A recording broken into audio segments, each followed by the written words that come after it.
दोस्तों, जय श्री राम। आज मैं इस वीडियो में भगवान राम और मां सीता का विवाह की कथा सुनो। महाराज जनक के कनिष्ठ भ्राता कुशध्वज सांकाश्यपुरी में रहकर राज्य का प्रबंध किया करते थे। सीता के विवाह का समाचार पाकर महाराज वे भी सांकाश्यपुरी से मिथिला आ गए। अपने अग्रज महाराज जनक तथा गुरु शतानंद जी को प्रणाम करने के पश्चात वे बोले, हे भ्राता, अयोध्या पे पधार चुके हैं, इसलिए अब विवाह संबंधी कार्यों का शुभारंभ कर देना चाहिए। इस पर जनक जी ने शतानंद जी से कहा, हे गुरुवर, भाई कुशध्वज के कहने के अनुसार हमें शुभ रीतियों और विधि विधानों के अनुसार कार्य प्रारंभ करना चाहिए। अतः आप शीघ्र जाकर अयोध्या पे महाराज दशरथ को राजकुमारों सहित आदर पूर्वक यहाँ लिवा लाइए।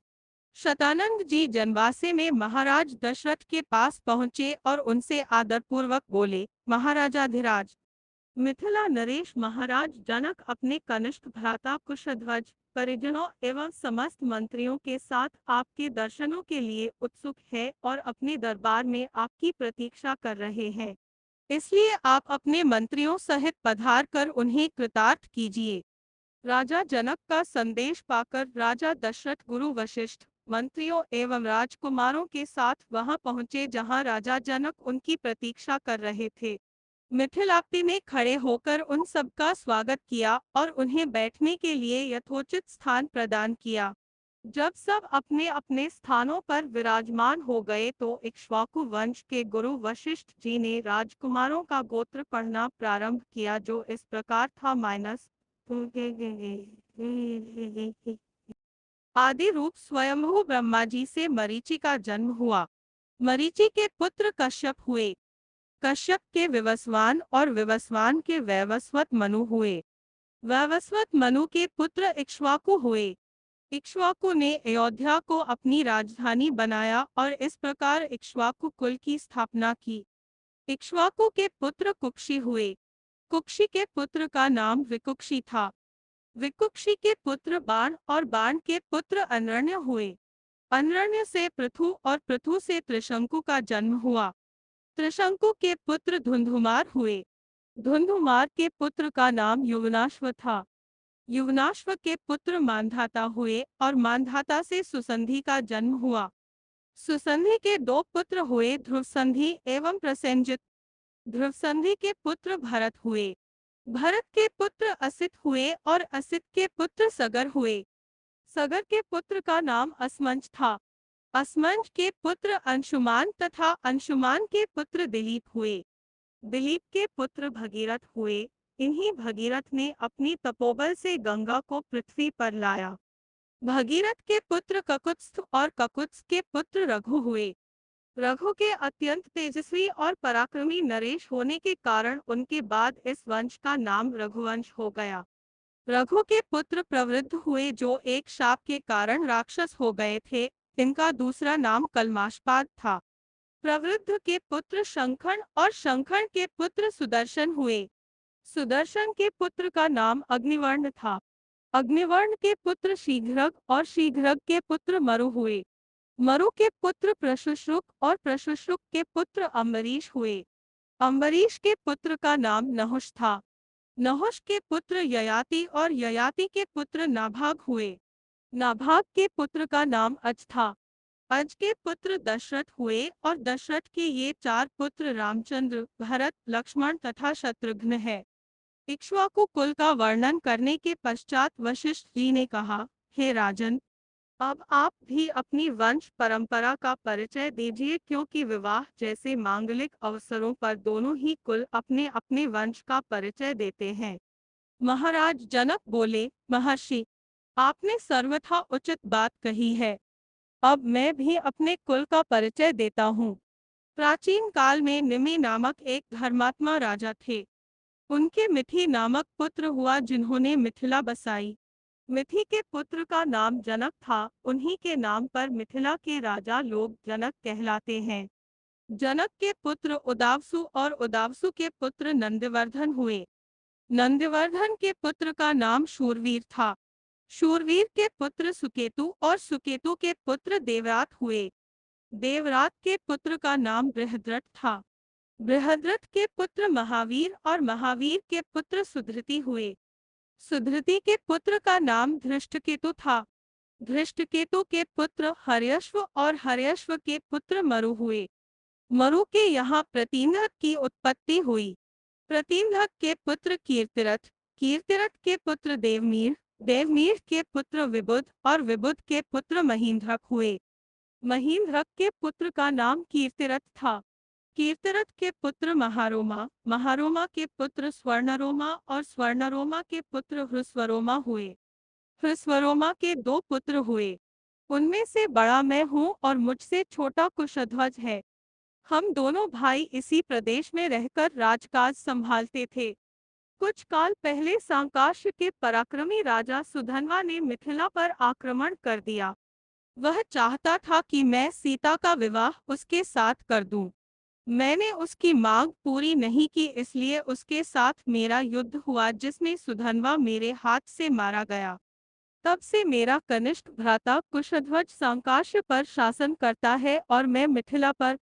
मैं अपनी बड़ी पुत्री सीता का विवाह राजकुमार रामचंद्र के साथ और छोटी पुत्री उर्मिला का विवाह उनके कनिष्ठ भ्राता लक्ष्मण के साथ करना चाहता हूँ। मैं 3 बार इस बात को दोहराकर अपनी दोनों कन्याएं आपको वधुओं के रूप में समर्पित करता हूँ। फिर वे राजा दशरथ से कहने लगे, हे नृपश्रेष्ठ, अब आप इनसे गौदान कराकर नांदीमुख श्राद्ध का कार्य संपन्न कीजिए। इसके पश्चात लोक प्रचलित पद्धति के अनुसार विवाह का कार्य आरंभ कीजिए। यह अवसर सर्वथा उपयुक्त एवं कल्याणकारी है। आज मघा नक्षत्र है। आज से तीसरे दिन फाल्गुनी नक्षत्र होगा। इससे अधिक उपयुक्त समय विवाह के लिए दूसरा नहीं हो सकता। आप इन दोनों भाइयों के अभ्युदय के लिए गौ, भूमि, स्वर्ण, तिल आदि का दान कराइए। राजा जनक के कथन समाप्त होने पर महामुनि विश्वामित्र बोले, हे राजन, आप और राजा दशरथ दोनों के ही कुल पूर्णतया धर्मपरायण, कीर्तियुक्त एवं समान है। अतः इन दोनों कुलों में विवाह संबंध सर्वथा उपयुक्त है। सीता और उर्मिला भी राम और लक्ष्मण के सर्वथा उपयुक्त है। आपके कनिष्ठ भ्राता कुशध्वज भी आपकी ही भांति धर्मपरायण एवं प्रतिभा संपन्न है। इनकी भी 2 रूपवती, सुंदर एवं विवाह योग्य कन्याएं हैं। हे नरश्रेष्ठ, मैं चाहता हूँ उनका भी विवाह महाराज दशरथ के 2 योग्य और पराक्रमी पुत्रों भरत और शत्रुघ्न के साथ हो जाए। विश्वामित्र की बात सुनकर जनक बोले, हे मुनिवर, आपके इस आदेश को स्वीकारते हुए मैं अपने कुल को धन्य समझता हूँ।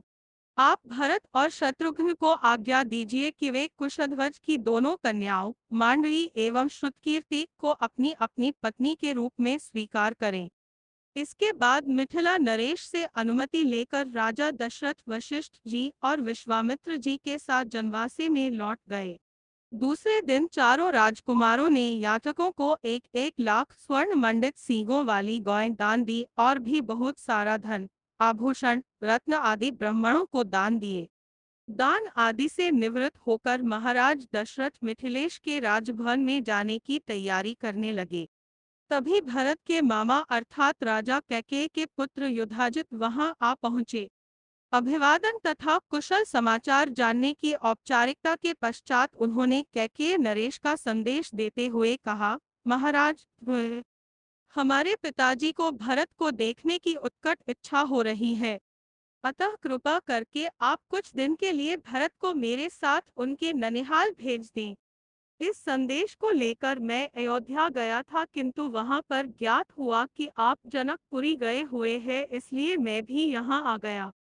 महाराज दशरथ ने युधाजित का समुचित सत्कार किया और उन्हें सारा वृत्तांत सुनाया। फिर उन्हें लेकर ऋषियों, मंत्रियों एवं बंधु बांधवों सहित यज्ञशाला के द्वार पर पहुंचे।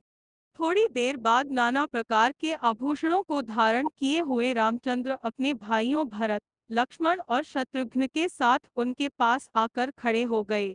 गुरु वशिष्ठ ने जनक के पास जाकर कहा, हे विदेहराज, महाराज दशरथ अपने पुत्रों के साथ अंदर आने की अनुमति चाहते हैं। इस पर महाराज जनक बोले, हे महर्षि, इस प्रकार अनुमति मांग कर वे मुझे क्यों लज्जित कर रहे हैं? वे अयोध्या के ही नहीं मिथिलापुरी के भी स्वामी हैं और मैं तो उनका अकिंचन दास हूँ। क्या कभी स्वामी अपने सेवक से आज्ञा मांगता है? उनसे कहिए चारों कन्याएं विवाह वेदी पर प्रतीक्षारत है। वे निसंकोच अंदर पधारने का कष्ट करें। शुभ लग्न का समय भी हो रहा है। मैं स्वयं चलकर उन्हें सादर ले आता हूँ। इतना कहकर वे महाराज दशरथ के पास पहुँचे और उन सबको युद्ध स्थल में ले आए। सबको यथोचित आसन देकर जनक ने उनकी पूजा की। फिर वशिष्ठ जी से बोले, हे ब्रह्मर्षि, आप इन ऋषि मुनियों के साथ विवाह कार्य संपन्न कराइए। आपसे अधिक योग्य पुरोहित और कौन हो सकता है? गुरु वशिष्ठ, महर्षि विश्वामित्र और मिथिला के राजपुरोहित शतानंद विवाह कार्य संपन्न कराने लगे। सबसे पहले वैदिक विधि के अनुसार विवाह के लिए वेदी का निर्माण कराया गया। फिर अनेक प्रकार के सुगंधयुक्त फूलों से उसे सजाया गया। कुछ दूरी पर चारों ओर गमले सजाए गए जिनमें चित्त को प्रसन्न करने वाली सुगंधित रंग बिरंगे फूल लगे हुए थे। वेदी के निकट कई स्थानों पर स्वर्ण पात्रों में धूप, केशर, नैवेद्य, अक्षत, घी, दही, शहद आदि सामग्री रखी हुई थी। यज्ञ संपन्न कराने वाले महानुभावों के लिए कुश के आसन बिछा दिया गए। गुरु वशिष्ठ एवं अन्य महर्षियों ने वेद मंत्रों का उच्चारण करते हुए हवन कुंड में अग्नि प्रज्वलित की। फिर वशिष्ठ जी के आदेश पर राजप्रासाद की महिलाओं ने जनक कुमारी सीता को लाकर यज्ञ वेदी के निकट खड़ा कर दिया। उस समय सीता जी का मुखमंडल प्रातःकालीन बाल रवि की भांति अनुपम सौंदर्य से देदीप्यमान हो रहा था। नख से शिख तक वे बहुमूल्य रत्नचित आभूषणों से सजी हुई थीं। संक्षेप में कहा जाए तो उस समय सीता की छवि को देखकर करोड़ रतियों का संयुक्त रूप भी नगण्य प्रतीत होता था। सीता इन सब बातों से अनजान दृष्टि झुकाए एकटक पृथ्वी को निहार रही थी। महाराज जनक अपनी लाडली पुत्री सीता को श्री रामचंद्र के निकट खड़ा करके विनीत स्वर में बोले, हे रघुकुल तिलक रामचंद्र, मैं अपनी पुत्री सीता का हाथ आपके सशक्त हाथों में सौंपते हुए यह कामना करता हूँ कि मेरी पुत्री आपकी अर्धांगिनी होकर सदैव छाया की भांति आपका अनुसरण करती रहे। अतः हे कौशल्या कुमार, इसे आप अपनी पत्नी के रूप में स्वीकार कीजिए। आज से यह आपके सुख दुख की संगिनी हुई। यह कहकर राजा जनक ने अंजलि में संकल्प के लिए लिया हुआ जल वेद मंत्रों से पवित्र करके हृदय की संपूर्ण भावनाओं के साथ छोड़ दिया। महिलाएं मंगलगान करने लगी। मृदंग, दुंदुभी तथा नाना प्रकार के वाद्य यंत्रों का सुमधुर स्वर चारों ओर गूंजकर इस हर्षपूर्ण घटना की सूचना देने लगा। राम और सीता के विवाह के संपन्न हो जाने के पश्चात लक्ष्मण, भरत और शत्रुघ्न का विवाह उर्मिला, मांडवी और श्रुतकीर्ति के साथ वैदिक विधि विधान से संपन्न कराया गया। राजा जनक अपने नेत्रों में स्नेहपूर्ण अश्रु भरकर बोले, हे अयोध्या के राजकुमारों, आप चारों भाई सूर्यकुल के गौरव, पराक्रमी, धर्मपरायण, तेजस्वी, सौम्य, विद्वान एवं सदाचार के गुणों से मंडित है। जनकपुरी के इस राजकुल की हार्दिक कामना है कि उसकी ये चारों कन्याएं गुण, कर्म, स्वभाव से आपके अनुकूल बनकर सब प्रकार से आपकी सुयोग्य अर्धांगिनियां सिद्ध हो। इसके पश्चात वशिष्ठ जी की आज्ञा से चारों राजकुमारों ने अपने अपनी नवविवाहित पत्नियों के साथ अग्नि की प्रदक्षिणा की। विवाह संपन्न होने के पश्चात महाराज दशरथ समस्त मंत्रियों, ऋषि मुनियों और सपत्नीक राजकुमारों के साथ अपने ठहरने के स्थान पर चले गए।